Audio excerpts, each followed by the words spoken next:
welcome back to Beating a Dead Horse. As always, I am your host, Sean McKinda. And I'm your host, Jackson Keller. And guess what? We're talking about Endgame. It's over. It's finally over. I'm free from this burden known as the MCU. Release me, Daddy Thanos. Oh, yeah, it's been, what, an 11-year journey, 20-year journey? Something like that. It's like 12. Yeah, no, like 11 because Iron Man was 2008. Yeah. something like that. Yeah, it's been a long journey getting here. We've had our highs, we've had our lows, we've had our Thor 2 The Dark Worlds. It's been a series of movies. In case it's not clear, Jackson's definitely getting that superhero fatigue going on. I am as well in a lot of places, which makes Endgame an interesting movie to talk about. Because it sounds like as two dudes with superhero fatigue, we're gonna be pretty down on it.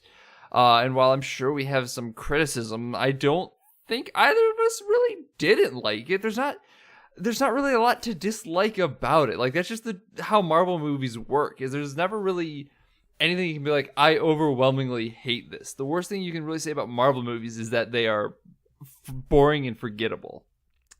Generally speaking, I agree. In fact, I'm in kind of an interesting position on this one because I really did not like Infinity War. I found it's one of the few Marvel movies for me that went from being just kind of safe and, like formulaic and went into grading for me for a lot of reasons. You can go listen to the Infinity War episode for more on that. So for this one in particular, I felt like I set the bar pretty low. I was mostly seeing it out of obligation. It was a really melancholy feeling because I was a huge fan of the original Avengers. Huge fan. Like, that movie, like, really got me into superhero movies. I saw it when I was a senior in high school.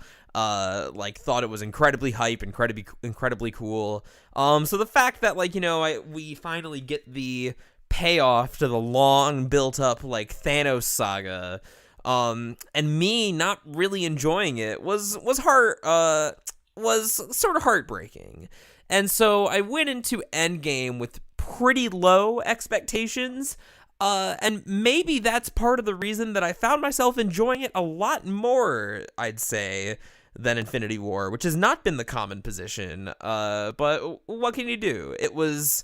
There was a lot of fan service, but as a fan of particularly the original Avengers crew, I felt pretty serviced. So, what are you going to do?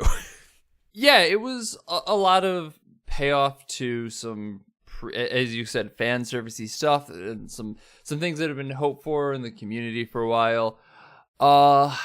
I don't necessarily know that I appreciated the fan service as much as other people did, which is kind of a wild thing for me to say because I feel like that's the type of thing that I'd be really susceptible to. But for whatever reason, a lot of it just didn't stick with me. Going into the movie, though, I didn't have any expectations. And I don't mean that in my expectations were so low. I had no expectations for this movie. I had just no expectations whatsoever. I had no feeling about this movie. It really felt more like something that I had to see. And so having feeling about it wouldn't matter. And the marketing really didn't get me hyped for it or anything like that, because once again, I'm going to see it anyway. I don't care about the marketing. It's something I'm going to go through. It's something I'm going to watch. So it was kind of weird. It's a really weird thing to say, is that I went into this movie with no emotional connection to it. I've described it as good when I've been asked what I thought about it. I liked it well enough. I thought it had its moments that were really fun and enjoyable. I definitely laughed throughout it. It had its character beats that kind of hit me in the right way. It felt very Marvel movie, which means the highs were pretty high, but the lows were pretty much in the middle and never really felt like much of anything. So the highs didn't feel that high either, which is a bummer.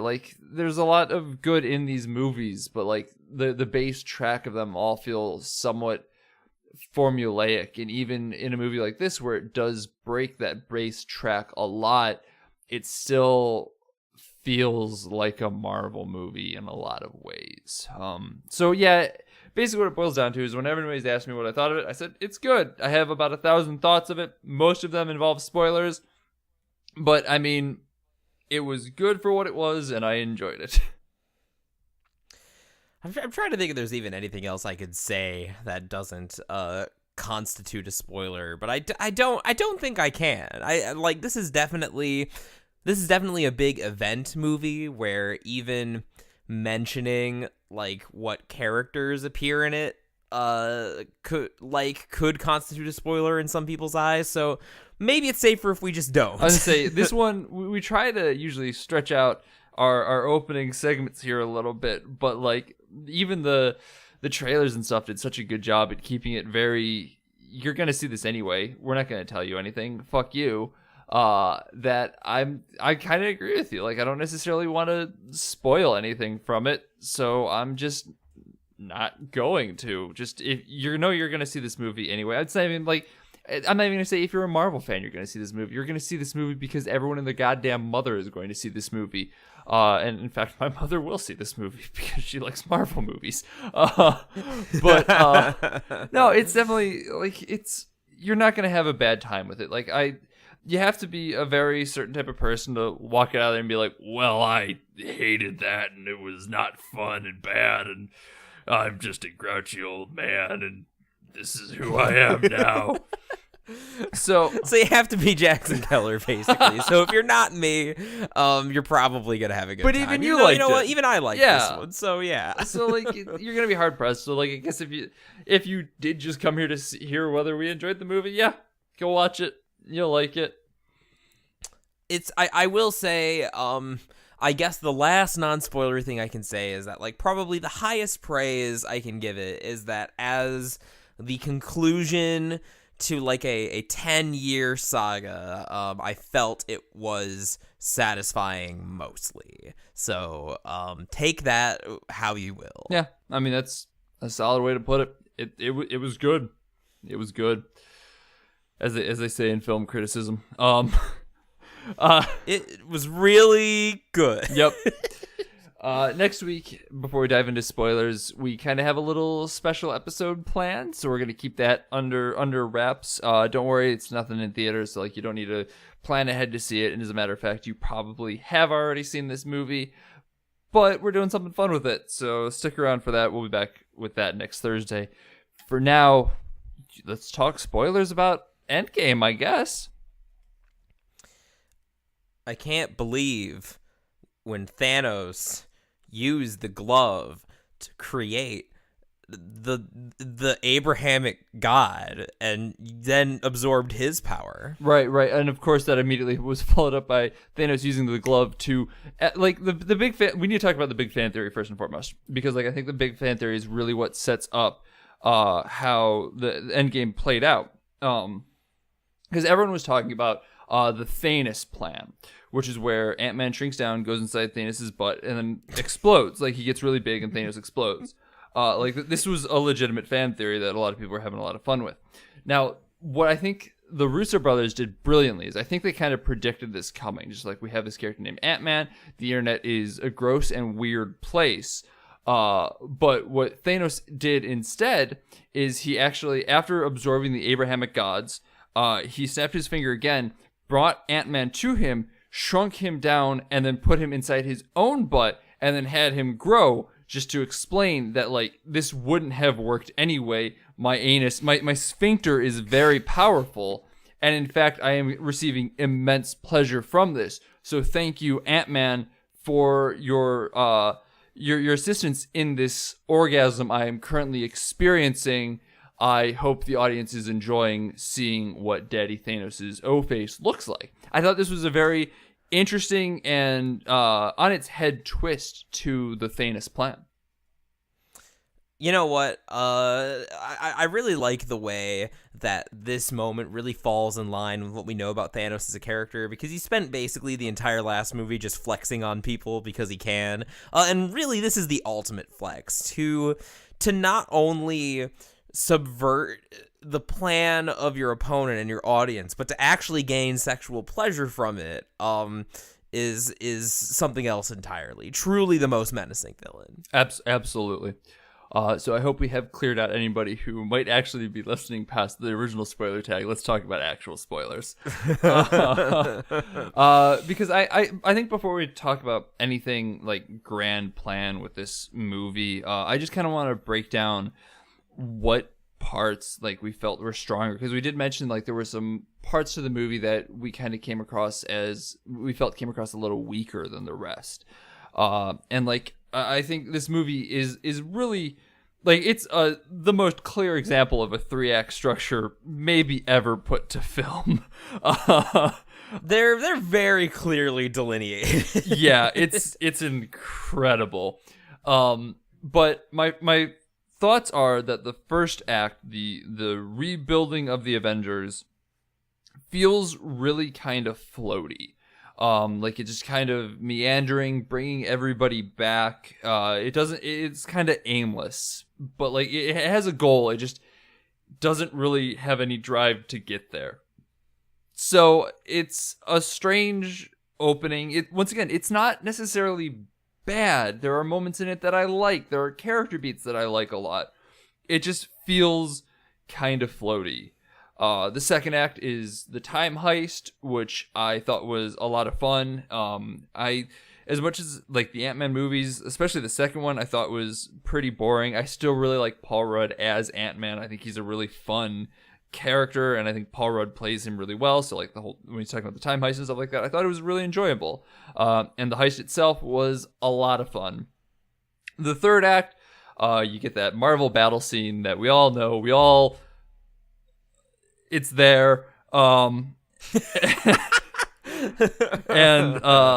it's there. I mean, it is exactly what you expect it to be. Much like all of them, there's your occasional cool moment, but for the most part, you just kind of glaze out and watch lightning fly in front of your face for a couple minutes, and then there's a relatively satisfying denouement, and then the movie ends. That's a 3-hour Avenger movie summarized in about 2 minutes. I mean that's a pretty good summary. I guess like my opinions on all that pretty much track exactly with yours. So I think like let's just go kind of piece by piece. I want to talk about this intro a little bit, because for me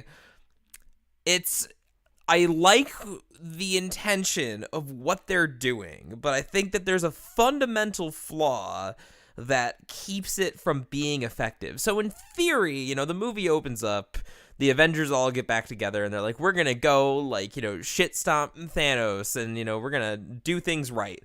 And they go and find him looking like Hank Hill on a farm planet, and they see that he has, destroyed the stones to... Damn it, Gamora. Damn it, Gamora. That girl ain't right. Sometimes it takes you 2 tries to get the Soul Stone. That's always an awkward conversation, because I have to throw her off the cliff again. But like, so we have old man Thanos, and he's destroyed the Infinity Stones, and he's like, "Ha, get wrecked, Avengers!" And then Thor cuts his head off. Jump 5 years later. Now I think that this is theoretically an interesting start. This is another one of those famous meme subversion of expectations moments where Thanos is dealt with very quickly, and then the next part of the movie is all about the characters' like emotional reactions following the snap, and like how the world has changed in the snap. And I'm on board with an opening like this. Yeah, but I just want to agree and say, like, despite the fact that I said it's floaty, like, this is a cool idea for an opening. So, and I agree that it doesn't end up coalescing into much, despite some, like, potentially good, like you see kind of how each Avenger is coping differently, and it's more or less interesting depending on the person. And I think the core problem with it for me that makes it feel so meandering is that it's hard to take these emotions of these characters seriously when you know that this sort of emotional introspective moment, this like dark night of the soul, doesn't really matter because like for all the meta reasons. Like there is never any question that the grief that's being sort of played through is going to get resolved in one way or another. And that makes these potentially good character moments to me, with some exceptions, feel kind of cheap. Now, do I think they handled it completely without grace? No. I think that, once again, I said this about the last one, and it continues to be true. Thor is the MVP of this movie. Ever since Ragnarok, man. Mwah. I still gotta watch Ragnarok. In fact, I'd like a cut of both this movie and Infinity War that is just called Thor 4 Infinity War. That is just like all the Thor focused parts into one film. So like, fat Thor drinking a lot of beer, going full like beer gut dad, and having some depression over his failures. Great.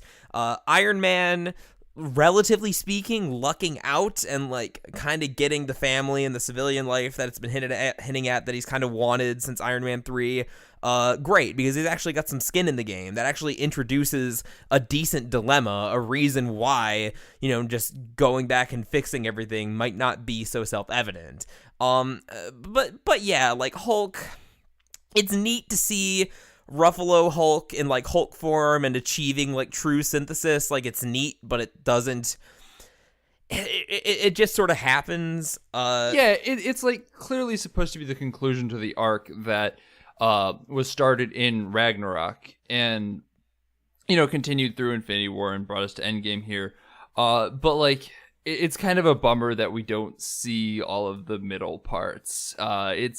It's cool. I understand what they're going for with it, but like it needs a couple little extra moments in there just to kind of really bring the whole thing together. Yeah. And so like that's fine, I guess. Like it could be worse. You have Hawkeye becoming punished Hawkeye, which is pretty out there. He ends up gutting some Yakuza and some like subtitled scenes, a hero denied by his homeland. I would like to see a full movie of that, please and thank you, Marvel. It's never really gonna happen, but it was dumb. It was a throwaway thing. It's not who he is at all, but like it seems like a fucking badass movie. Like John Wick Hawkeye in Japan, yes, absolutely. So then you have Cap and you have Black Widow, and the thing about them is that like I like their little scene and their little conversation together about like Black Widow's trying to hold it together by still trying to do the Avengers thing, and Steve's out. I mean, I like that Steve's out in support groups and stuff. Like that feels very nice, very Captain America-y. But the thing is that like these are where I think these like expressions of grief feel a little more hollow because of the like circumstance of this being a Marvel movie where everything can be reversed. I think the difference with Thor is that there is the physical transformation, which like you can say whether or not that's like problematic for fat shaming, but it is at the very least true to a presentation of depression in that like that tends to happen. People kind of like change and like adopt unhealthier habits, and Thor's drinking a lot and stuff like that. Like it feels very true to life at the very least. And the thing about it is that like Thor's personal stake in it is so much about kind of like this weird pride about his abilities and his purpose, and that like it's easier for me to buy into that of him feeling like a total failure, because whether or not the snap brings people back is kind of irrelevant. Like he failed, he was supposed to be the kingly hero, and like just in his eyes just keeps fucking everything up beyond repair.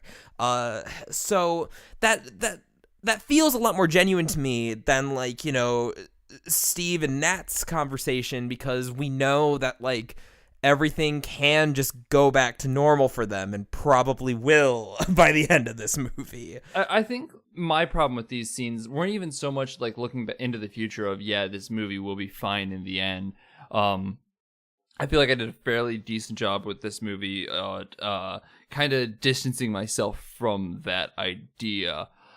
I think, as I said, it just felt floaty in general. Like, it was just kind of drifting from character to character without any real thematic cohesion between them. Plus, I think the other problem with this whole scene, more than anything, is that it felt like a weird wrap up of Infinity War. Like, it kind of just condensed the cliffhangers of Infinity War into the first 45 minutes to an hour of the movie. I wasn't timing. So it's hard to say, like, it's supposed to be the whole movie is the conclusion to Infinity War. And so it's kind of weird that this intro feels like a really quick wrap up of Infinity War. Like, I think that's my big problem with it. Yeah, that's another thing. It's definitely got what I call Smaug syndrome, where at the end of the second Hobbit movie, the cliffhanger is Smaug like flying off to Riverrun or whatever that town is. Fuck if I know. Yeah, that might be a Game of Thrones thing, but some bullshit fantasy city. So that's the cliffhanger, and then at the beginning of the next movie, infamously, Smaug is dealt with in like the first 10 minutes before the title even comes up. And it feels a lot like that to one degree or another, where this feels like the conclusion to the last movie pushed to the beginning of this one. And honestly, it really could have been. Like this 5 years later scene could have easily been the ending of Infinity War in a lot of ways, but I think that it would have just been too long, and like, I think they did need to have the decapitation of Thanos, I said it right, move to the sequel, because I feel like having it in the sequel kind of added some punchiness to it that helped Thor's character development in a lot of ways. I feel like maybe what they could have done is kind of had it split a little bit, at least. Like, maybe put Hawkeye, Cap, and Black Widow at the end of Infinity War or something. I don't know. Like, this is purely conjecture and not necessarily super helpful to any sort of actual analysis of the movie, but it just feels very... You're right. It feels like the ending of the previous movie, which isn't necessarily great for the beginning of this movie. I mean, it's sort of, I think it's kind of a devil's deal you accept when you do this sort of, like, Harry Potter and the Deathly Hallows Part 1 and 2 thing, which this is, like, they changed the title to try and make it stand on its own more, but, like, they were filmed at the same time, like, they were envisioned as Infinity War Part 1 and 2, so I think it's fair to call a duck in this situation, where really... the approach is more like a TV show, so it feels like more like half of a, like it's like the second half of a movie in a lot of ways, except this does end up spinning off and do its own ideas and things to a greater degree than a lot of those two-parters. But I don't know. Yeah, it wasn't like a huge deal breaker. Again, I like in theory the idea of slowing down, because one of my criticisms of Infinity War was that it was so go that like things kind of just kept happening, and like that is a lot. It comes down to like personal preference. I know that's what a lot of people like about that movie. So I appreciated that we took some time to breathe. But I also don't think it was handled in the best way necessarily. I definitely had a couple moments where I'm like, okay, cool. This is we're actually not just like punching face, go hard, bro. Throughout most of the movie, like I was kind of like, this is a weird kind of change in pace in which like there's a lot more, especially when we get like the time travel stuff, kind of cerebral ideas behind it, like kind of working out plans and actually like formulating ideas and stuff, and not just like, all right, we're gonna go back in time and I'm gonna punch him so hard he dies. And like they even kind of they make jokes about that too, like, why can't you just go back and kill baby Thanos? And I'm like, that's funny. I like that. Like, it's kind of playing with the theories that we have. So I also like, I guess, side note, as someone who didn't see Ant-Man and the Wasp, I had no idea that Ant-Man got trapped in, like, the quantum world. So, like, the fact that he just randomly appeared out of a van to start the plot was fucking hilarious to me. But yeah, I mean, so that's about, you know, all I can say for the first part, I think. However, when we do finally get to the time travel stuff, it was like a weird moment where at first I was like, wait, we're actually doing it. We're doing time travel, seriously. And then like after a beat, like a pause, there's just like, okay, I'm here for it. Yeah. Because at that point, the movie has pretty clearly telegraphed its intentions to be like a fan service victory lap. The plan is, they're gonna go to New York during the battle with Loki in the first Avengers. They're gonna go to the first planet from Guardians 1. And they're gonna go to Thor: The Dark World, which is a lot like how in Sonic Generations they include a level from Sonic 06. I think you just made that metaphor like weirder for a lot of people. Like you went, oh yeah, okay, Thor: The Dark World, the movie that most people forgot about and don't care. Like, oh no, Sonic 06, the totally different subset of people. Yeah, that's fair, because I think it's a fair comparison, just because like Thor: The Dark World has become almost infamous for how bland it is. Like whenever anyone shit talks, you know, the villains in these movies, they always go with the dark elves from it. It always comes up when people say like, oh, you know, there's like a kind of a generic formula, you know, Exhibit A, Thor: The Dark World. And like, obviously, they're kind of bound by plot, since that's where one of the Infinity Stones was found. But also, it's just hilarious that it's like they're going back to one of the least well-received Marvel movies in their big finale. Yeah, it is. It's funny. It's just I really like your choice of metaphor. It was an interesting one, let me tell you. So yeah, we get kind of this alternate perspective, this little time heist to get the Infinity Stones.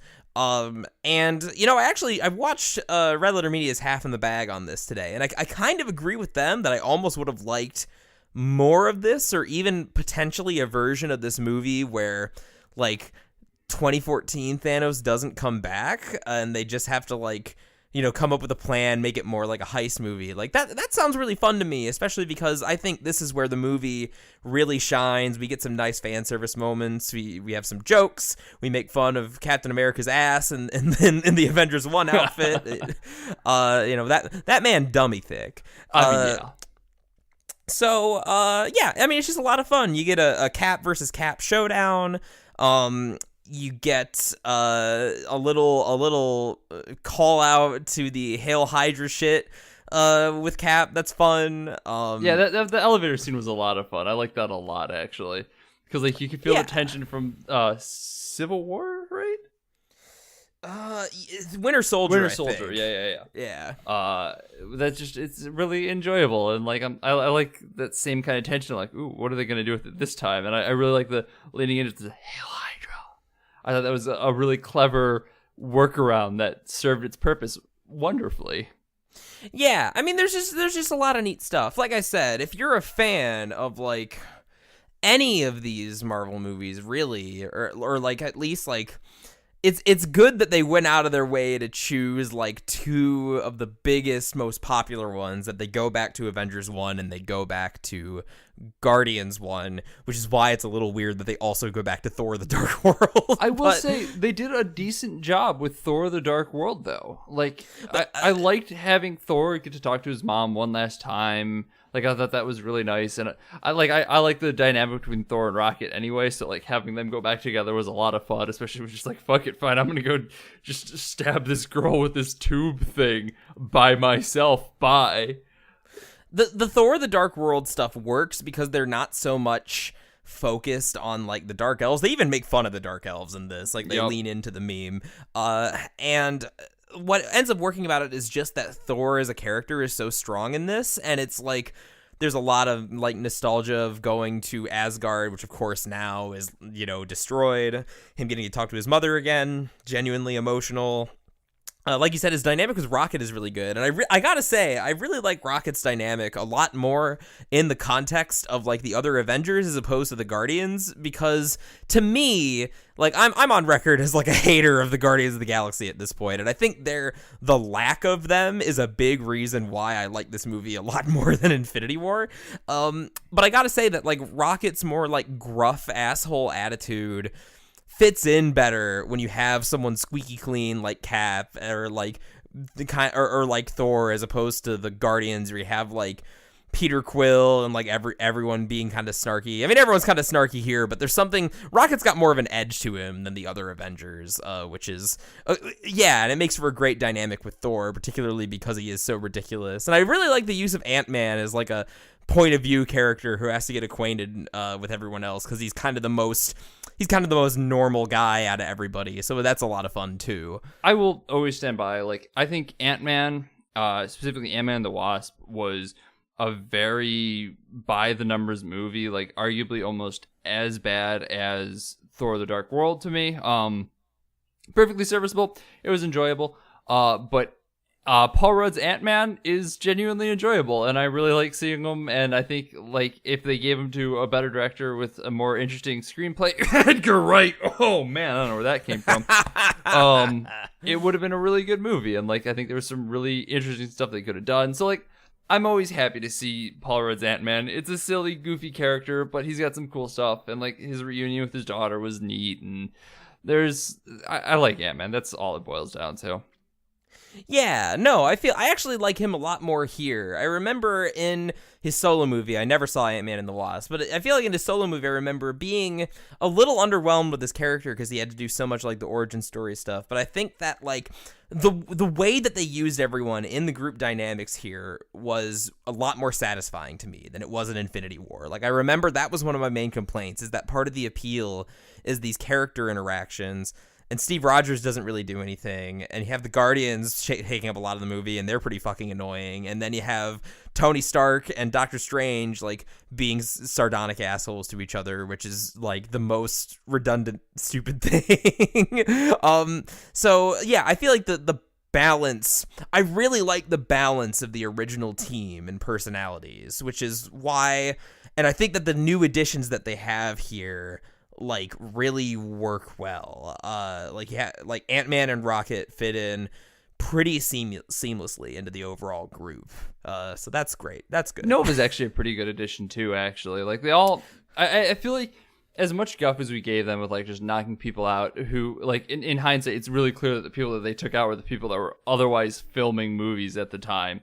Yeah. But like, the people that they have left, actually, I don't know whether there was some planning behind it or whether it just kind of coincidentally worked out that way, all blend really well. Like, they fit into a really entertaining group. And it in these moments is when it feels like I'm watching a comic book movie again. Because, like, when I see Rocket hanging out with Captain America, I'm like, yeah, this is a comic book. This is what I want. This is my idea of a superhero movie at this point. It's not just a bunch of grim, dark, you know, people doing their own thing. I like it when you get the crossover stuff, which I think too is why the Thor Rocket stuff worked so well in Infinity War, is because I like when you get these characters that have no business talking to each other in the same room, let alone, you know, having an arc together. It's a lot of fun and it's really enjoyable. And like that is what comic books are. They're all about saying, what if we put Throg with Gamora and see what happens? And then they do, and it's weird and wacky and wonderful. Like, I've been reading Kelly Sue DeConnick's Captain Marvel run just after watching Captain Marvel and being kind of lukewarm about the whole thing. But like, I really like Kelly Sue DeConnick as an author, so I'm like, I'm gonna go read her stuff. And like, there's a whole thing about how it's Captain Marvel and Rocket Raccoon through most of it, and it's just this great dynamic that it's wonderful. Like, I really like the couple moments where we had Rocket and Captain Marvel together in this movie, in like the 5 minutes that Captain Marvel was in this movie, but that's a whole nother story. But like, those moments are really kind of nice and fun, and like that's what I like. That's what I want more of. No, I mean, that's kind of the appeal of like these movies that they're trying to capture, and I think that's one of the reasons that just like I was so sour on Infinity War was not necessarily because of like the faults in the filmmaking or the script being terrible, but just rather like not really jiving with the combos that they gave each character and being more or less like and not being as interested in some characters as others. But you know, I'm pretty emotionally invested in the original crew, so yeah, and it was nice to actually see. Like, I feel like Ant-Man got more use here than he did even in like Civil War, where he just kind of shows up for a bit to have a body in the fight. And Rocket, like Rocket for me really brings a different dynamic to have him as like the Guardians representative to try and establish what is different about like that particular group versus the Avengers, and I think it works really well. Yeah. I mean, he's a good representation, and like even having Nova there too as a member of the Guardians is another nice little bit. Yeah. I was surprised by how they've kind of been creeping up. She's been kind of creeping up as a character. Like, I enjoyed. Like, her little sister arc was one of the things that I actually enjoyed about Guardians 2. So, yeah, like, no, I think her presence here and pairing her up with Rhodey in particular, who is also a much more normal guy compared to a lot of people, ended up being more fun than expected. I really like the Morag scene, too, when they watch Peter walking in singing. And, like, you get the original Guardians intro with the music, which is still wonderful watching that opening scene. And then it just cuts to him singing by himself, and then just like, so he's an idiot, right? Yeah, it's like it was just such a small little moment, and like it's so quintessentially Marvel, but like it's still, you know what? This brings a smile to my face. What can I say? Yeah, and there are lots of stuff like that, like in that one shot where they're all like looming over Loki, and Loki makes that quip about taking the drink, and then like Tony's like, "All right, we've done enough posing for one day." Like, it's nice. So do you want to talk about the one part that's not as nice in the middle part? There's a part in here that's not very nice at all. Genuinely shocking to me in a bad way. And it plays into a bunch of stuff that Marvel has been doing wrong for this character for a while now. And if you're a fan of the series of Marvel, you know what we're talking about. Because they did Black Widow dirty. They did her dirty. They did her dirty. They've done her dirty. Really shocked that they chose to, like, of all the OG Avengers who could have sacrificed themselves here, completely blown away that it was Black Widow. Like, I suspect that the impetus behind this was to try and subvert expectations, because I think they wanted us to think that it would be Hawkeye, considering he's gone all punished on us, and like he's kind of the, you know, finger quotes, the least important member, in that, you know, he doesn't have a solo movie and he has kind of the least amount of appearances, especially compared to Black Widow, who's a very prominent supporting character. So like I think they were just trying to go for the fake out, which ends up playing out like the scene ends up playing out kind of comically, with like them trying to outdo each other on their heroic sacrifice. I did like that. Like, I think that played really well. Yeah. And so like when it ultimately does end up being Widow, yeah, very strange to have a character who has been who's had quite the road. So the thing about her character is that I guess if we start from the beginning, and when I like, let's call the beginning Avengers 1 and not Iron Man 2, because no one gives a fuck about Iron Man 2. Mickey Rourke still wants his bird. Mickey Rourke still wants his bird. That man's been looking for his bird for years now. So you have Black Widow, and I remember not being like super into her character in Avengers 1, because it felt like she felt like a very tokenizing character. Like, well, we need a girl. We haven't gone out of our way to give any cool girl characters like a solo movie with cool powers and stuff. So let's just have the spy lady in Iron Man 2 give a speech about feeling bad about her spy past, and then we'll call it good. And yeah, like that, and that was that. So over time, though, and more in the various movies that she's appeared in, I've started taking a shine to her character more. I like how she... Well, I mean, she basically played the arc that Hulk did over the past couple movies, and that she was a secondary character in a ton of movies, but, you know, got characterized through these movies. Like, she doesn't necessarily have her own solo movie. She has a bunch of movies that add up to her solo movie. Yeah, she's that real doesn't mean important. She doesn't deserve one. I should say she deserves a solo movie, but and I think that was another thing they tried to fake us out too, because didn't they announce that there was one happening? Yeah, so they there's wanted a solo us to, movie coming up. Yeah, so like obviously it's gonna be like a prequel or something. So yeah, like there are movies like more or less where she's more or less good and vital to the work. Like I really like her in Winter Soldier. I'm not a huge fan of that movie, but like I like that relationship between her and Cap. I really like her in Civil War, but there are some other misfires too.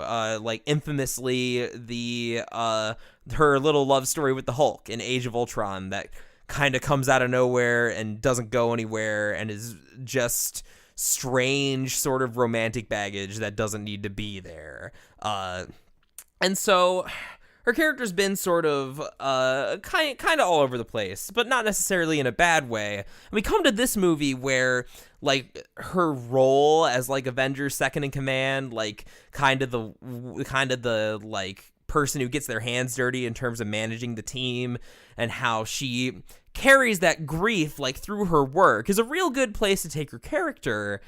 And so it's surprising to me that character arc is not resolved at all, and that she just heroically sacrifices herself. And I think it would have made more sense if like Hawkeye kind of redeemed himself for being a vigilante. I mean, that's the argument I've heard for Black Widow being the one to sacrifice herself, is like, well, that was always her obsession, is like cleaning her past of like, you know, as an assassin or whatever. But I'm like, hasn't she kind of done that by now by like being Captain America's lieutenant, like, you know, the good upstanding boy? And like, hasn't she proven that she's like kind of cleaned her ledger by now? Do we really need to fridge her is the question. And I would say no. I found this scene to be more egregious even than the Gamora sacrifice in the last one. Yeah. Let's take a look at the other side of this too, because there are multiple angles in which this is very bad, and not just from a character arc standpoint, although the character arc does kind of play into this. Because let's take another trip down memory road to Age of Ultron, where like there's a core point in her character beat where she feels that she is a monster because she cannot bear children. And it's, you know, a hotly contested subject in the MCU and everything like that. But like in general, it's not a great look. Like, you know, women are more than just their ability to give birth, all that good stuff. And I realize that it just sounds like I just kind of hand waved that away. I'm in no position to talk about it. Just understand that like women are more than their ability to give birth. All right. So let's talk about her in Endgame, where she throws herself off a cliff because Clint has a family. That feels like a payoff to a very bad story arc. Like it's kind of set up in Age of Ultron and it pays off here. And the fact that I feel like at one point Clint does say like, I have become a monster. And she viewed herself as a monster in Age of Ultron, and they're like, these are equal monsters. The fact that I can't bear children, and the fact that I slaughtered hundreds in the name of justice. These are equal tiers here. Yeah, no, about the same. But you know what? You have a family, so I guess actually, I'm a little worse. I'm gonna die. I think that is a fair and accurate assessment. I don't want to detract from your point, but also I just want to mention a more like nuts and bolts confusion. Is that maybe because you're a comics guy, you didn't have this problem, but in that scene, it was not clear to me that sacrificing yourself for the Soul Stone couldn't be undone with a snap. Like, did I miss a line of dialogue? Did they mention that in Infinity War? My friend, I have no idea, because even as a comics guy, this is just not really a thing in Infinity War. At least not the main Infinity War comic, because in that he just has the stones. So, okay, well, fuck. I can't imagine that Red Skull would be the guy there, even if it was. So, oh sure. So because I just gotta say, like, that whole scene, like, there was supposed to be the tension, but I wasn't really feeling it, because I'm like, well, wait a minute, just like throw your like I'm thinking, like, if I'm in that situation, like, oh, no one wants to do it, well, I'll do it, just snap me back, like, it's fine. Plus, but like, the other thing too is that they still have to somehow get the stone back there. So, like, would it just be like, oh, can we have her back? Here's your stone back. Sorry about that. Or even show up like a couple seconds ahead of time and be like, just kidding. Here's the stone. She's gonna just don't make her jump. You've got 2 soul stones now, I guess. I don't know. We can't get bogged down in the weeds on the time travel stuff, because we will be there literally forever. Like, they try and I'm gonna just say this. They try and correct it by saying, like, we'll just return the stones. We're immediately where we got them, and everything will be fine. Thanos is still dead in that timeline, guys. You can't undo that. He's gone. Gamora has been removed from that timeline. Y'all gotta do something about that. Oh, okay, all right. So I don't want to get my knickers in a twist over the timeline stuff too much. I just want to say one more thing that was kind of a point of genuine. This is where it starts. All right, right. You're right. I have one more point about time travel stuff, though, and then we can. No, you're right. I have one more point. But no, like, so I'm full disclosure, I love time travel stories. I am generally able to just hand wave away like this kind of shit because I don't care. But the one thing that was genuinely confusing to me was when Tilda Swinton was giving her explanation to the Hulk about why he couldn't have the time stone. I assumed that she meant that the world would be swallowed in darkness because without it they couldn't beat Dormammu. And so that made sense to me. But also, like, then it seems like it's implied that removing the stone from its universe would cause that universe to crumble no matter what it was. So I had thought at first that the concern wasn't like, Thanos not being there or history being changed because it's an alternate timeline, so who gives a fuck? But it was more about, like, in that particular instance, Tilda Swinton being like, screw you, I'm not gonna let Dormammu eat my dimension, you green idiot. The fact that returning the stones to their original place was that big of a fuss is confusing to me. I guess, like, there is some sort of cosmic reason, but whatever, who cares? All right, I'm done officially with the time travel stuff. Okay, yeah, I was gonna say I probably have an answer to that, but I don't want to keep talking about this because this is nitty gritty and not like actual analysis. This is just 2 nerds arguing about time travel, which you could listen to about 10,000 other podcasts for that. And meanwhile, you could listen to about 12,000 other podcasts for analysis. So, I mean, I don't know, take your poison, but I clapped when I saw it. Yeah, that's what it boils down. That's what all this stuff is. It's all fan service. It is what it is. Because that's third act. Third act is the fan service act. It's the one where Captain America picks up the hammer and it, like, wields it all cool, like, and Thor and Iron Man combine forces once again and do things, and they fight hard. All right. So regarding this third act, I guess let's just take it beat by beat. So Thanos, 2014 Thanos comes to the future to stop them from undoing the snap because he learns through this because of reasons. And then we get a big old showdown between him and, like, the Trinity, him, Captain America, Iron Man, and Thor, and you get the moment of Cap wielding Mjolnir that I found extremely hype. I imagine a lot of people did. Sean, you don't like it. I don't know if you want to get into that or not, but I don't really have a super great reason why. I think it just, like, my brain knew that it was fan service, and, like, internally I'm like, ooh, gross, fan service, which isn't a great way. Like, I do kind of wish I could go back and actually enjoy it, but it weirdly didn't feel super earned for me. Like, it was set up several movies ago, I get it, but, like, I don't know. It just didn't stick with me in the way it should have. For me, I mean, I agree that it didn't feel totally earned, just because the payoff of that is that Captain America is worthy, that he's like the morally righteous guy of the MCU, which, I mean, if you go all the way back to our Civil War episode, you know that I have problems with that assessment. But I mean, go back to our Civil War episode, man. That was like episode 1 or 2, man.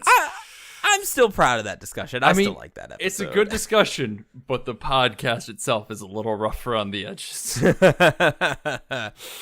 Fair enough. But yeah, so we get this battle, and actually, even though I'm on record as being a detractor of like big superhero finales, I'm also on record as being a fan of Dragon Ball Z.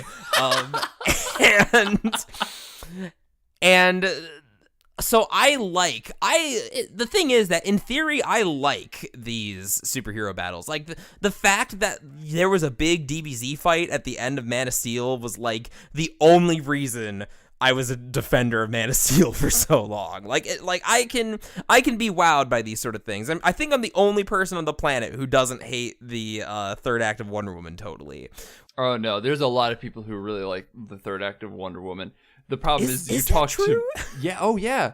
No, my girlfriend Sam is a huge defender of it. I think part of it might just be that I'm really vociferous about how much I hate the third act, and I know there's a couple other people that fall in line with that, but I feel like for the most part, it's a pretty well accepted third act. Okay, fair enough. So what I have railed against is less so like the DBZ fight with because what I like about those kind of battles is the option, the ability to have like more in-depth choreography, which I like about this Thanos fight, is that the characters kind of all have their turns, like taking a crack at him. Thor like dual wield Stormbreaker and Mjolnir, and then that Rogers picks it up. That was so hype. So yeah, we just get this is a nice little battle. It's fan servicey, but I think that's appropriate given the circumstances of the movie. And then you have the next moment where, since everyone has been snapped back, Doctor Strange starts opening the portals, and basically all the remaining good guys in the Marvel Universe come out in full force for the more traditional and I think more boring CGI battle of the armies. And so we had just seen this in Infinity War, and even before Infinity War, honest to God, I felt like I was just watching Black Panther again, which Black Panther's a great movie up until that final act. The worst part, and even the final act is pretty decent if you can take away the army fighting. Yeah, and so here's where I think the difference is, okay? Because I can imagine an alternate universe where the whole big battle of the armies is extremely hype. But I think the problem is that Marvel has relied on this big CGI slugfest between a bunch of drones for so many movies now that we are just completely sick of it. And because if you think about it, so if you think about Avengers 1, in hindsight, Avengers 1 has gotten a lot of criticism for the length of its final battle. But the thing about it is that if you compare the finale of Avengers 1 to the finales of the rest of the Phase 1 movies, they did increase the scope. It was a higher stakes battle for a team to take on. And, as opposed to Iron Man 1, which was just Iron Man fighting Jeff Bridges in a suit, or, Captain America having a fist fight with the Red Skull, the scale had increased appropriately. But the problem, I think, for me at least, speaking as a defender of Avengers 1, is that became the baseline. In Iron Man 3, suddenly he's fighting a bunch of drones.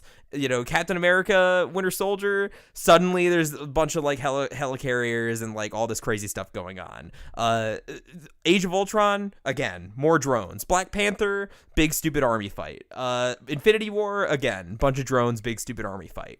So the fact that it should be heartwarming to see all these characters that we've built up and kind of come to know for years now, it should be exciting to watch them kind of band together, but just I'm so fatigued by the concept of CGI armies slugging it out with each other that it felt a little hollow. And also all the characters that I cared about were main characters of this movie, so I wasn't that excited. I think, like, even going beyond just, like, the armies fighting it out is boring thing, I ran into the problem where there were a couple moments where I kind of was a little heartfelt, like, Spider-Man's return and stuff like that. I'm like, oh, he's back, and, like, they had the Marvel music playing, and I'm like, yeah, this is fucking sick, I like this, and, like, I could feel, like, the emotions hitting me in the right way. I'm like, all right, cool, I'm into it. Let's keep this train rolling. Like, come on, I want to be into this movie. And then they would have, like, Ant-Man grow really big and punch one of those alien fish things in the face, and I would just laugh because it was dumb and weird. And I'm like, all right, well, I guess I'm back out of it. Or I think one of the big ones was when they had teenage Groot show up again, and I'm like, nope, can't handle that. Can't deal it. You know what? I feel it. I like Groot as a character. I think Groot's, like, an interesting, fun character. He plays off Rocket well. But, like, oh my god, does teenage Groot look weird? And I'm like, nope, I can't deal with this right now. I can't deal with what you're putting on my plate. You can't have me be emotional and then show me that. Save that for later. Is Groot the secret sauce that made Guardians 1 work? Because I hadn't considered this before, but I'm thinking about it again. The fact that I hated Guardians 2 mostly, and it had Baby Groot, who was really grating, and Guardians 1 had regular old Groot, who was a lovable, silly guy, who kills people with tree branches and then smiles. Is that the difference? Am I just missing Groot here? No, I think you absolutely are. And I think, like, it goes back to more what you were saying about how, like, everyone in the Guardians is more of, like, the asshole rogue, except for Groot, who is, like, just kind of a lumbering oaf who you loved no matter what. Like, he killed people, but he was like, he was kind of Lenny, you know? Like, he didn't necessarily know what he was doing. And so you just kind of wanted to give him a hug anyway. So, like, he was basically the straight man in a lot of ways. And, like, it's what really brought the whole thing together and made everyone else's personalities stand out so much more. We should do it. We should do an episode of the fucking Guardians movies at some point. We absolutely should. I think we're slowly picking away the scabs and understanding why we liked certain ones and why we didn't like others. So yeah. But no, I think your assessment is fair, and just like the way that the battle plays out.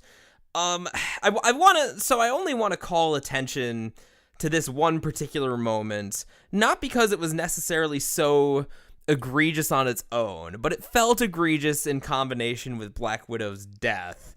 Was that so there's a moment that I'm sure is being argued about on the internet where it's like a long panning shot after Captain Marvel shows up, where all the women superheroes like have a big like team up girl power moment, and like, you know, I'm not gonna dive too much into Disney's like politics of representation here. But before you turn off the podcast, I promise this is not us about to be like, fuck women in superhero movies.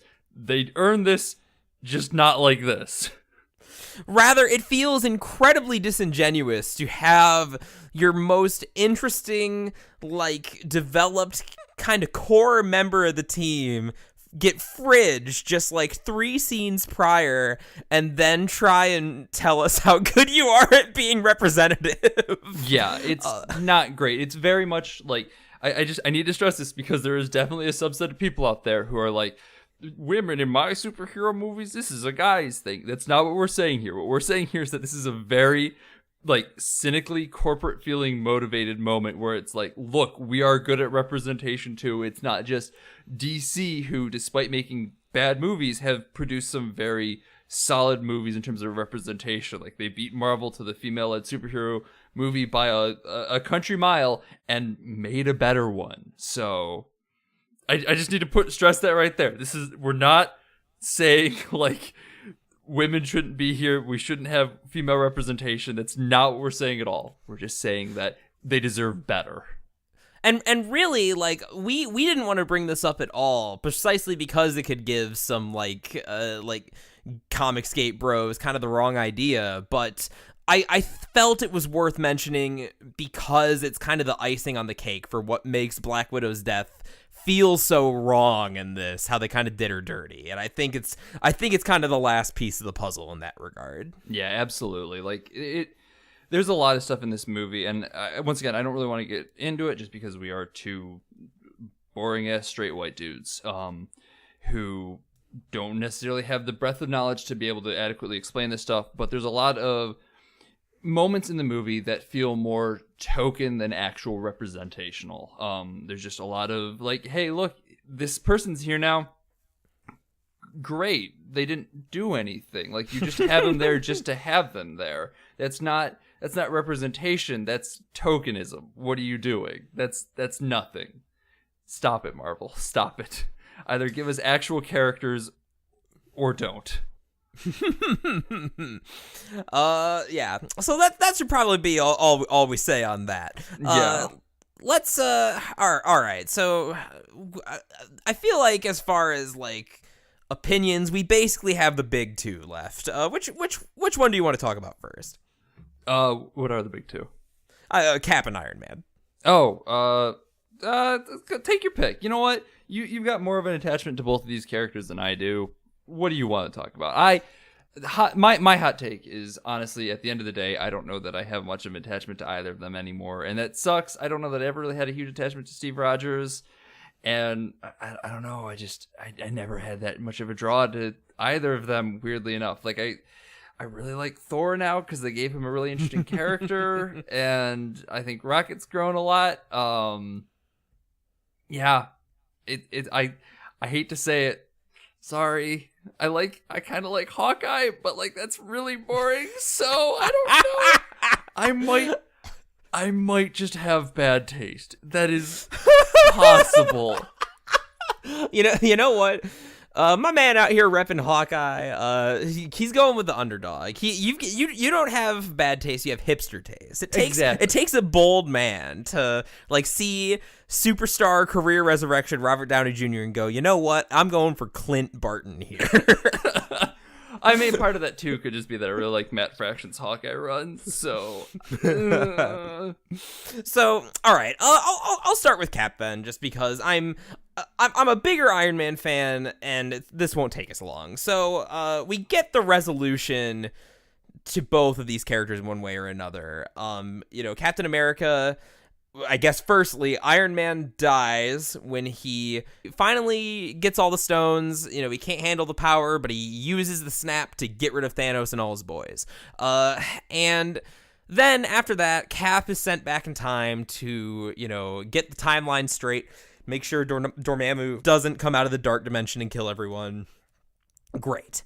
So then Steve Rogers, of course, instead of coming back, lives out his life with Peggy Carter and, goes back to the 40s, has that fondue date he's been waiting for, and decides to pass off the mantle of Captain America to Sam Wilson, the Falcon. And you know what? Thank God, because I was terrified knowing that there was a high probability that both Steve Rogers and Tony Stark were going to be retired as characters, that their time in the sun is over. They're going to try and, push for the newer characters. And it was, I believe that both Sam and Bucky have been Captain America at one point or another in the comics. So, the idea of Bucky Barnes, the world's least charismatic man, getting the handle of Captain America, was infuriating to me. Like, I would have been like foaming at the mouth if like there had been a scene where like he's looking at both Sam and Bucky and he's like, you know what, Sam, you've been a cool guy, you've had some good like character interactions, you've been a fun character, but I'm gonna give it to this boring asshole who nobody even remembers was in the first one instead. Get wrecked. I'm dying of cardiac arrest now. So Captain America gets his little send off. It's nice. It plays out kind of how you would expect, but it feels like a good enough resolution to his character, and that's how I would describe both of these moments to me, like good enough. Yeah. Other people who are more in tune with the Marvel Universe than I am have pointed out like there's some weird stuff with Captain America's going back in time that kind of has some weird character ramifications for him. Most notably that Peggy Carter got married at some point, and Captain America knew that and either totally fucked with the timeline by changing the fact that she got married, or like broke her off from her husband to marry her, or like the implication is there that like he didn't marry Peggy at all. But that's also kind of a weird one because like they're both like they're the love of my life, and Peggy has the photo on his desk for the like that whole time. So like I don't see him going back to the past to dance with her and then like not having some weird extended thing with her. So it is kind of a strange character beat. I mean, I think in that case, like maybe this just reveals that I'm a sociopath. But like, I know if I were in Cap's situation and that like there were branching timelines and stuff, I wouldn't feel guilty about like kind of going back and dating Peggy Carter before she ever met her theoretical new husband. I mean, the other suggestion I've heard is that the husband that she had was Cap the whole time. Like there's just been old Cap running around in this universe. That's not a bad theory. Yeah, and that it's just been sort of like staying behind the scenes. But yeah, I mean, I guess like alternatively, polyamorous three-way. Hell yeah, dude. You know, like, can I get a high five out there for progressive Captain America? Hashtag Disney representation. Hashtag give Cap a threesome. So oh, great. But yeah, I mean, so you're right. There is some like fucky, potentially like time stuff, but I think it's kept vague enough that it's easy to kind of push it out of my mind. It doesn't really matter. It was just something that I felt was worth mentioning to kind of, if you're into that type of thing, think about. It's not something that's going to keep me awake by any stretch of the imagination. Sure. And so even though I've had some qualms with the way they've handled the Captain America character, I mean, my hottest Marvel takes is being kind of down on Civil War and especially Winter Soldier. Like, that's one of the fan favorites that I am not so much a fan of. But, you know, I like the character. I've been invested in him, so it's nice to have this little send-off. And so the one that I want to talk about in particular, and I'll probably just pontificate for a while since I am a big Iron Man fan. Sorry, Sean. It's all right. I'm gonna go take a nap. I'll be back in 5. Sounds good. What I kind of want to do is I want to track the development of Tony Stark a little bit and answer the question of why did I feel more emotion when it seemed like Tony was gonna die in Infinity War than when he actually died here. And I think I don't have a solid answer to this. Maybe I'll brain blast something during this sort of explanation. But it might end up being just sort of a damnation of the cinematic universe as a whole. So, Tony Stark, arguably like our most prominent character. The cinematic universe started with him. Of the Avengers, like if he's not tied with Black Widow, then he probably has the most movie appearances in a major way. A big part of Captain America: Civil War, a big part of Spider-Man: Homecoming. Big important figure in the MCU. So it's fitting that he would get his swan song here in one way or another. And so when we meet Tony Stark in Iron Man 1, it is, of course, the classic sort of origin story that, made the MCU a hit in the first place. Asshole playboy industrialist, becomes a hero, kind of starts to redeem himself after a traumatic encounter in the Middle East with his own weapons.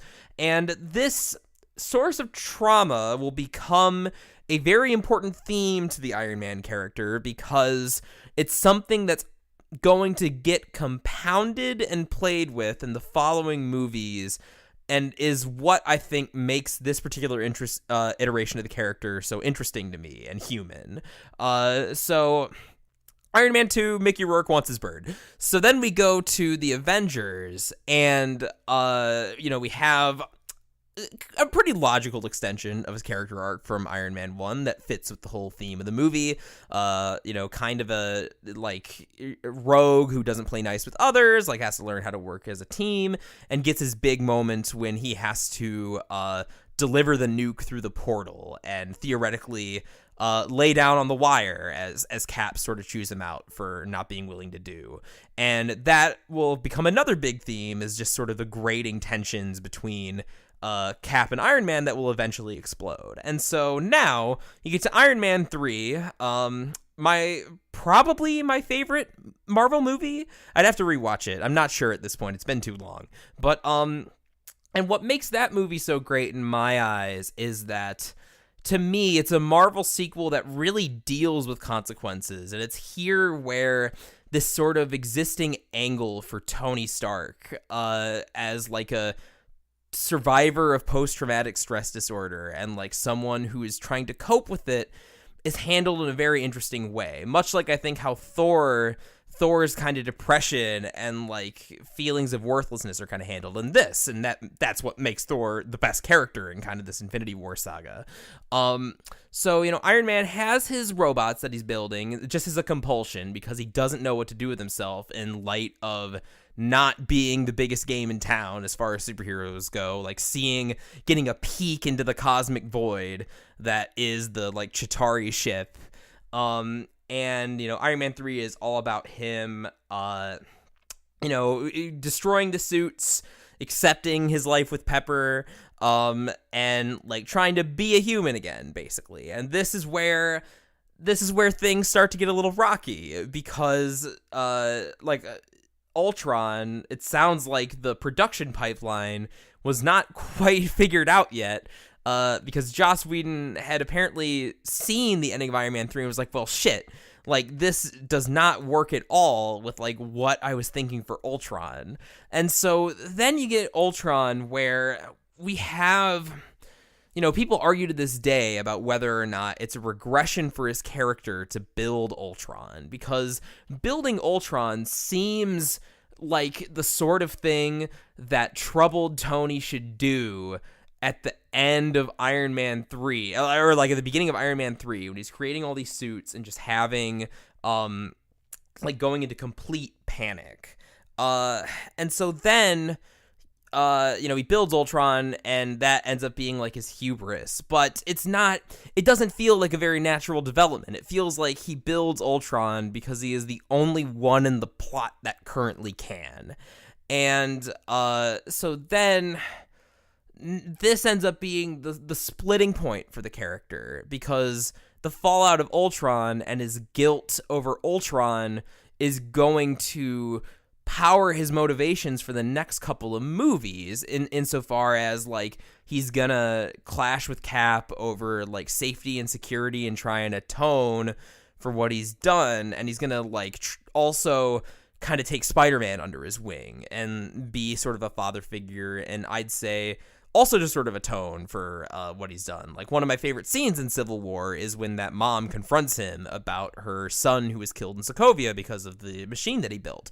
But the problem that we have here now is that we're going in the Han Solo route, where the character's arc is a sine wave, where you have Tony Stark felled by his hubris, suffer some sort of trauma, and then learn a lesson from it, only to make another mistake and suffer some sort of other trauma, which I guess is like realistic for how a character, for how like people can keep like messing up and like the struggle to try and be better, but it's never really played off that way.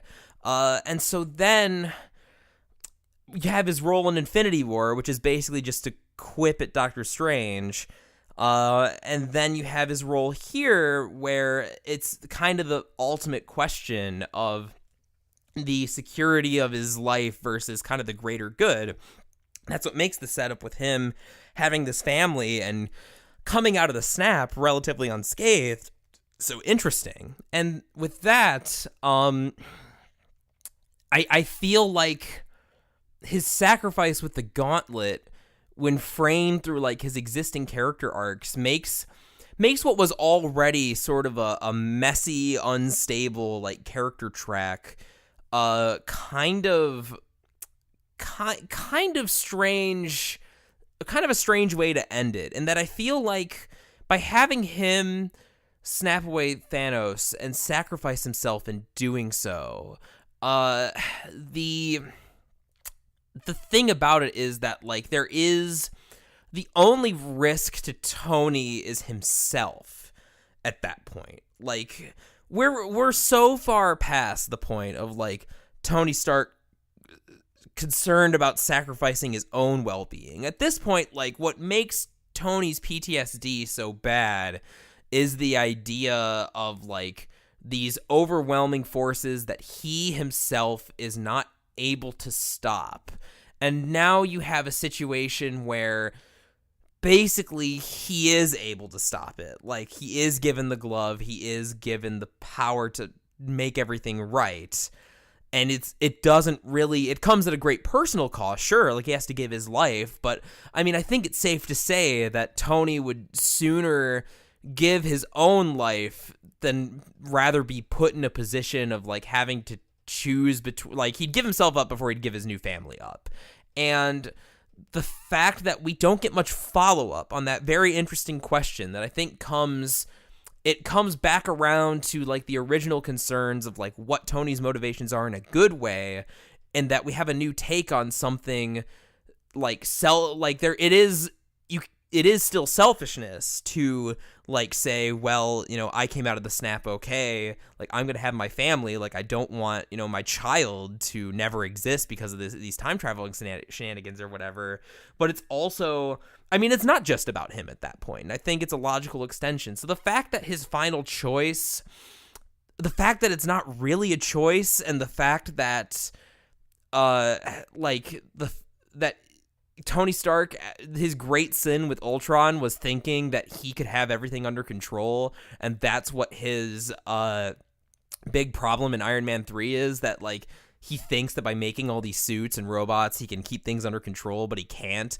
The fact that he kind of has everything under control feels a little wrong to me, like, now that I'm putting it into words. And I don't know how much scrutiny this holds up to. I still haven't quite figured out my feelings about it in the grand scheme of things. But as a big fan of the Iron Man character, I wasn't necessarily unsatisfied or disappointed, but rather I just found myself in a position of thinking about the overall arc of his character in the MCU and realizing that there just wasn't that much of a cohesive plan. And I think that having that last character decision play out in a more interesting way would be would have resonated with me as a fan of his role in a lot of the previous movies. And yeah, I don't know. That's all I got on that. Oh, are we back? Oh my god. We're finally back. Oh, sorry, I just entered a fugue state for a little bit there. Oh, I hope I didn't miss anything too important. What are we talking about? I just got done rambling about how Iron Man is exactly like Solid Snake. Okay, cool. That's on brand. So I guess we're gonna wrap up the podcast. Yeah, I mean, I've said my piece. You know, I've got some story problems, but on the other hand, I've basically given in to the darkness of fan service, and I had a good time. So you should too. Not you as in Sean, you as in the audience. Yeah, I mean, I did have a pretty decent time. Like I said, like, one of the biggest compliments I can give this movie is for a 3-hour movie, it felt like it still went by pretty quickly. Had I not had to pee at one point, I probably wouldn't have even noticed. So, yeah, it felt, honestly, it felt shorter than Pet Sematary, probably. So, yes, absolutely on that one. Oh my god. So yeah, I've been Sean McKinda. Find me on Twitter at Sean_McKinda. Find my website, isortof.com. Find my Twitch stream, twitch.tv/helpless_Skippy. Find my writing on 25yearslatersite.com. Tons of stuff. And I am Jackson Keller. You can find me in streams. Sean and I, by the time you're hearing this, will have started streaming Pokemon Emerald in a Nuzlocke run over at the same Twitch channel. And I also do streams with my friend Connor at twitch.tv/Genghis_Khan_. We play Smash. I chat with him about Donkey Kong and stuff. It's a great time. Come hang out. And we should clarify that is Genghis_Khan spelled CON_, not yes, KHAN. Because his name is Connor, see, it's a pun. It all works out that way. If you want to get in contact with Jackson in any other way, you can do so by tweeting at the podcast, at BADHcast on Twitter. It's also a great place to keep up to date with like things that we got coming up, plans, talk to us, all that good stuff. And if you want to talk to them in a different way, we do have a Patreon Discord. So you can go support us at patreon.com/BADHcast. It gets you access to bonus episodes as well as the Patreon Discord and helps us keep running ad-free because we really like doing this and we don't want to do ad breaks and stuff. That sounds really lame, but you know, keep us eating and feed my dogs. My dogs need food, please. Good Borks and Puppos, I can vouch for them. They're soft and wonderful, and if you don't feed them, you're a monster. And very special thank you to our $10 patrons in the stallion tier, our wonderful stallions. Special thanks to Julia, Travis, my dear mother, Autumn Keller, and my dear aunt, Summer Skaggs.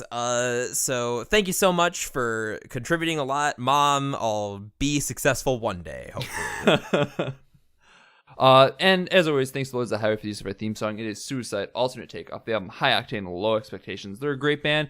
They're on Spotify, all that good stuff. Go give them a listen, check them out. And as always, thanks to 25yearslatersite.com for hosting us. You guys are great. There's a bunch of really talented writers over there. Go check them out. As we said, next week, we're going to be doing something a little bit special and a little bit different. It's a movie that's pretty popular. I guarantee you've seen it, but we're going to kind of keep that under wraps for right now. So just tune in next week to check that out. And until then, bye.